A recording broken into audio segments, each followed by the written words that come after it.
An anti-woke caller phones in, certain he's got it all figured out, and then crumbles the moment he's asked a simple question. It's car crash radio at its finest, and I'll unpack it all for you at the end. James, how you doing? Good, thanks. Good. Yeah, I'm anti-woke. Excellent. Is it in your Twitter profile? I don't have Twitter, I've got Instagram, but It's in my Instagram What does it mean? profile. What does it mean? Well, what does it mean to me? People have different interpretations of anti-woke or wokenism. To me, it means people who seek offence where it doesn't exist. They look for the tiniest little thing and pin on it. And Well, everyone would be anti that, wouldn't they? No, it's a bit like driving in a bus lane, but not your full car's not in the bus lane. It's just one wheel that's in the bus lane. You've lost me now. So being someone who's hypersensitive and pedantic is that's annoying and boring for everybody. Maybe we should work in examples. So when you come across when and where do you come across the sort of wokeness to which you are so passionately opposed? Well, apart from in the bus lane.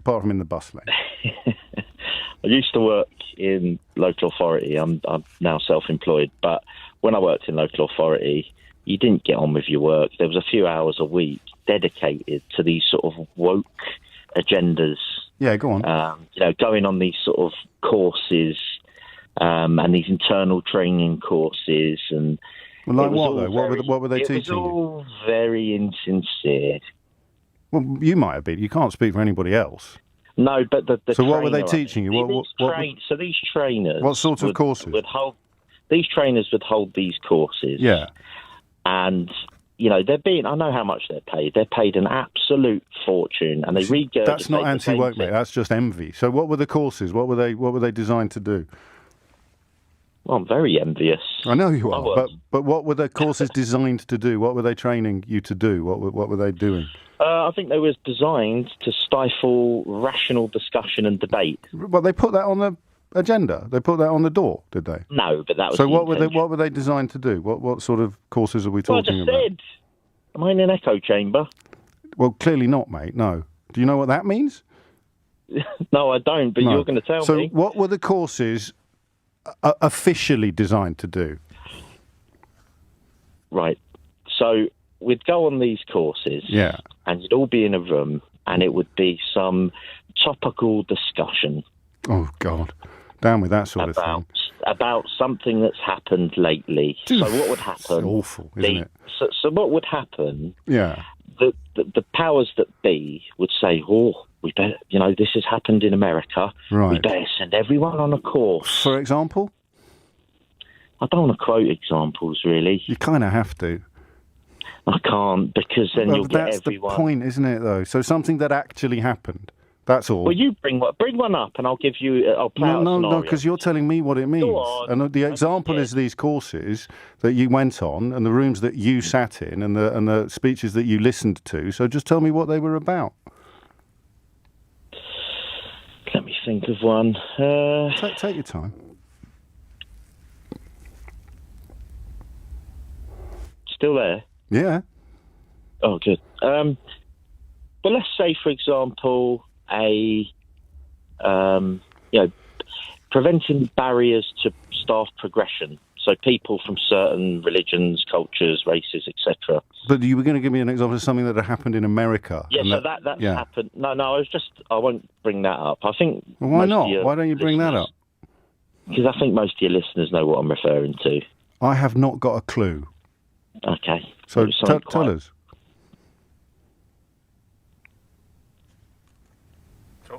Just keep an eye on the tape, the emergency tape that kicks in when we have periods of silence that go over us. So just tell us. Everybody already knows, Carl. So just tell us what it is you object to having courses on when you worked at a local authority. Well, I just think it's really insincere. Yeah, but we can't really know what that means until you tell us what it was, can you? So what was it, mate? Things I'm a bit scared to go down the rabbit hole. Just to be clear, you didn't. Me up and accuse Just to be clear, you didn't ring in. You didn't ring in by accident, did you? No, of course not. No. So you rang in to answer a question about what I am anti-woke. You said. What does that mean? And you said it. Here are some examples, and I said just name one. And you said, what does it mean to you? So what does it mean to me? Yeah. It means to me people that actively seek offence where it doesn't exist. Yeah, so what were the courses? Well, various courses. Yeah, So just give me one example then. Well, preventing staff progression. People... What do you think that means? Well, just stop them progressing in their career. So they were teaching you how to stop progressing in your career? Not me, personally. I suspect you didn't need any lessons. No, I didn't. I went to work. I didn't go into work So what were you to taught? behave and be nice. Oh, so these were courses encouraging people to behave and be nice that you object to. That's what you mean by woke. That's what all my other callers have already said. I think we learn this when we grow up.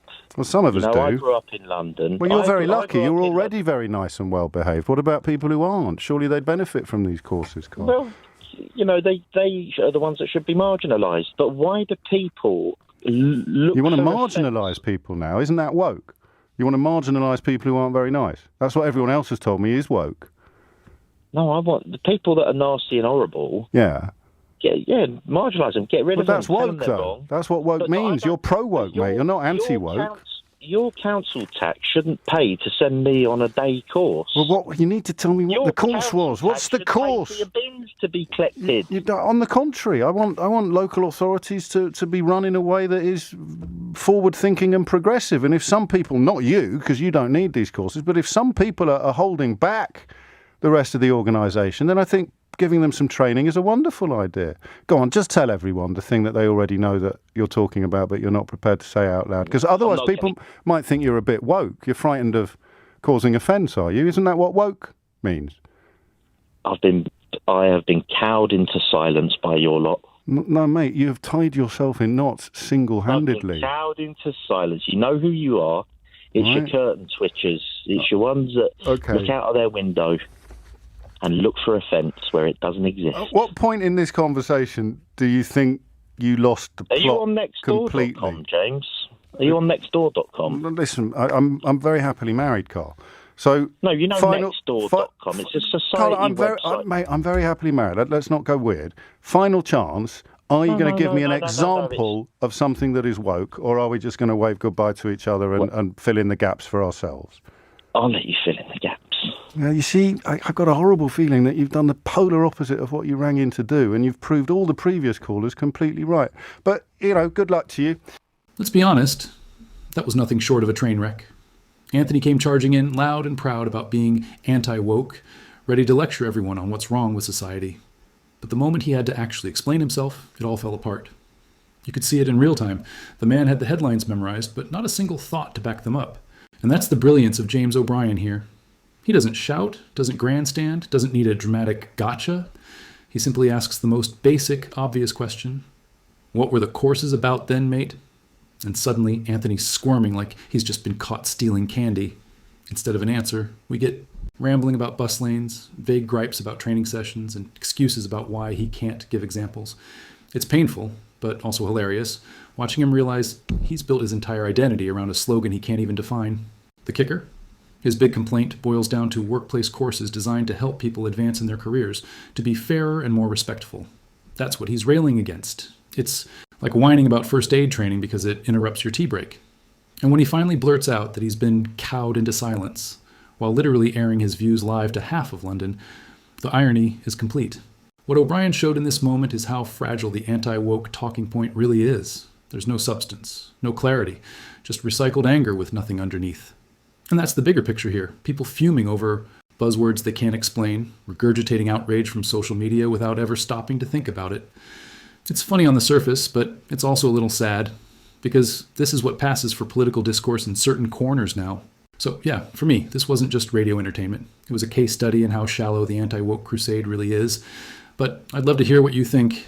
Drop your thoughts in the comments, because I do read them. And as always, I'll catch you in the next one.